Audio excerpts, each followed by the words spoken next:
Nicodemus here. Today's episode, I want to discuss how to turn off that judgment button, that part of yourself where every time you talk to somebody, you are instantly critiquing or criticizing the situation or the person. Yeah, with the course, I love when people ask me questions. Obviously, as a trainer and learning all these different modalities, India and all this stuff, my mind goes to where can I go and how can I, what can I bring in? What distinctions can I bring in? My mind goes to the course probably most often because I love the way that it breaks stuff down. And there's a question in the manual for teachers, how is judgment relinquished? So at the end, there's all these different questions in the manual for teachers. The course is 3 books in one. And there's a text, a work, which is almost 700 pages, workbook for students, which is a lesson every day for the whole year, and then a manual for teachers, which has different questions. How will the world end? Is reincarnation so? One of them is, how is judgment relinquished? And one of the things which is great, because Helen was super judgy for anything. So if you read in her autobiography that she wrote, she was a brilliant writer. She always wanted to be this world-renowned writer. She was very fascinated with God in the beginning and wanted to learn, and funny, judgment. She ends up asking her parents, like, what are we? Because this woman that took care of her was Catholic and would take Helen to church, and Helen wasn't allowed in because she wasn't a Catholic. And Helen's parents were Jewish. They weren't really practicing. So she then ends up meeting a friend and gets baptized, like uptown in Manhattan. So you got to imagine growing up in the early 1900s in Manhattan. Like, her father's a scientist, sounds like on the spectrum, totally. She's like lonely, doesn't get attention from boys. Growing up, she said she called herself fat, just not like in any way, any of that stuff. So she felt very lonely. When she got baptized, she gave them her wrong last name, her mom's maiden name, and like judgment, she was embarrassed and ends up like leaving that church and goes throughout her life. And in her writing, you can tell and see in the autobiography by like the third phase, I think she calls it. I don't know, it was phase 3, each one. You could hear in her voice, she's now like angry, cynical, like a Freudian psychologist, has her own neuroses. And Bill Thetford, her partner, who's head of the department at Columbia, he basically said it was like the emperor had no clothes. Like, we had all these like cool words for psychology and Freud, but they were messed up and neurotic. And Helen was really, she had big mood swings. So you can imagine now she starts hearing a voice and all this channeling and stuff. And she's like, this was against everything I believed.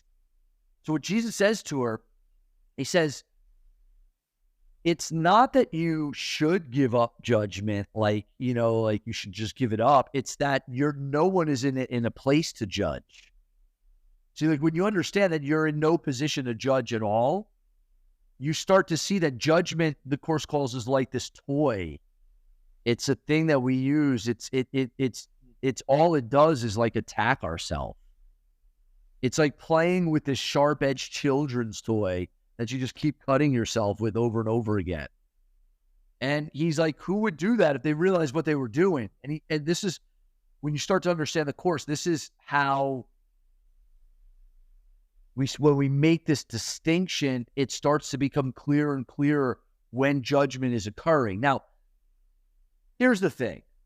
I don't think we get away from assessing in life. So we need to make it a distinction. And this is not in the Course. This is just what, for myself, being a trainer and working with, we are assessment machines. Like, our minds are always assessing things. That's part of the game. I don't think we get away from that. Like, you need to assess life just to walk across the street. Like, is this, there's a lesson I see only the past. Literally everything we look at is past. There's in quantum physics, there's a split-second delay theory that everything you see is already gone. Like when you hear what I'm saying, it's already split-second gone, past. That's the split-second theory. So everything you witness is already, and they figured there was a documentary, I Am the Doc, the documentary it's called. Some guy who was like, he was a Hollywood producer, did Ace Ventura, all this. He like goes on this spiritual quest. And in that documentary, they're saying that the heart, they can hook signals up to the heart, that the heart can predict stuff before it happens. That it's literally reacting to stuff before it actually happens, which now there's a split-second delay. This is where you start to get into like quantum physics and all this. We see only the past. Now, judgment, what he says in the course that you said to Helen is that first off, to judge anything correctly, you would have to know a whole myriad of things. You'd have to see what the future effects would be of the judgment, how it affects everyone, then the ripple effects it has on them, and how it impacts basically past and future. And he says, who is in any position to do that? Right? The Holy Spirit, you're pointing up, like the Holy Spirit is, he says the Holy Spirit is the only one in the position to do that.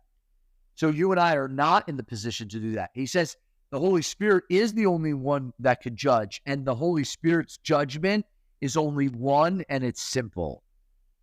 The Son of God, you, everyone, regardless of it's, the course uses, masculine terms. It's Shakespearean. Helen loves Shakespeare, so a lot of it's in Shakespearean, double negatives and masculine. So the Son of God, this is the judgment of the Holy Spirit. The Son of God is sinless, and sin is not real. That's the judgment. And that's the final judgment in the end, is that you are as God created you forever, and that sin is nothing, and it was made up by the ego. Now, does that mean that there's not what looks to be evil in this world? Absolutely, but all that is just bodies to bodies, and the spirit is unaffected by anything that happens to the body. And I know that what I'm saying is very radical, but what Jesus was saying was radical. So now, how can I be in a position to judge when one of the lessons is I do not perceive my own best interest? How can I judge what's in your best interest? Well, I don't even know what's in my best interest, right? And what he says, he's like, I do not perceive my own best interest. In no situation ever do we know what's in our own best interest. I literally just was in Manhattan delivering a training, and I asked the question, how many of you, one of the worst things that ever happened turns out to be one of the best things? Everybody raised their hand. So that means in the moment, what our judgment on a situation is typically wrong. I do not perceive my own best interest. And in the course, he says, in no situation do you ever know what your own best interest is. He's like, in any situation, you and I never know. He goes, but you could be taught what's in your own best interest. And that's the function of the Holy Spirit. So the judgment is, I don't know how to look on this. That's how we relinquish judgment. I don't know how to look on this. Please, you show me how to look on this. Let me use this situation as a means for healing rather than as to use it as a weapon for attack. Now, there's all kinds of assessments in the world. This is what I found is almost a distinction between an assessment and a judgment. Judgment has like, this is fundamentally wrong. Like there's sin and condemnation and grievances attached to it. So if I don't like someone, that's a judgment. If I don't want to be in a business partnership with them or and I see things maybe that they do that's unethical or out of, like I'm going to, I can have boundaries and all that stuff, but without attacking, that's possible. That's definitely possible. I just don't want to attack any part of the dream. Because if you attack which is what a judgment is, it's an attack on saying this is not good. It should be different. The way it is bad. And the judgment, it is basically really an attack on God ultimately, because what you're saying is what is not good or it's fundamentally wrong. And who is in any position to actually, if you start to see everything is for the atonement and that the sole responsibility of the miracle worker is to accept the atonement for themselves, then everything can be used for that. Then there is nothing that is out of accord or Now, you don't go down. You could still use what Ram Dass would call discriminative awareness. Like, there are certain things that get me closer, right? Like, I'm not going to go to a strip club and party and go like, oh, God's here. Like, that's the ego can use anything for separation. That's why we have to ask, what is this for? What am I using this for? Everything in our life. And we start to realize that we're in no position to judge. Judgment is our arrogance. And the people who judge, you look at their lives. Like, if your friend, look at their lives, like they suffer tremendously for it. It's like playing with the sharp-edged children's toys and there's blood all over. And they just keep doing it. Who would do that if they realized what they were doing? So it's not that we should relinquish judgment. We're in no position at all to judge. And when we give over the judgment to the Holy Spirit, we're returned with the sin is not real. I am as God created me. So are all beings. So they're only worthy of love and appreciation. And I wouldn't offer anything else to them because I would receive it for myself.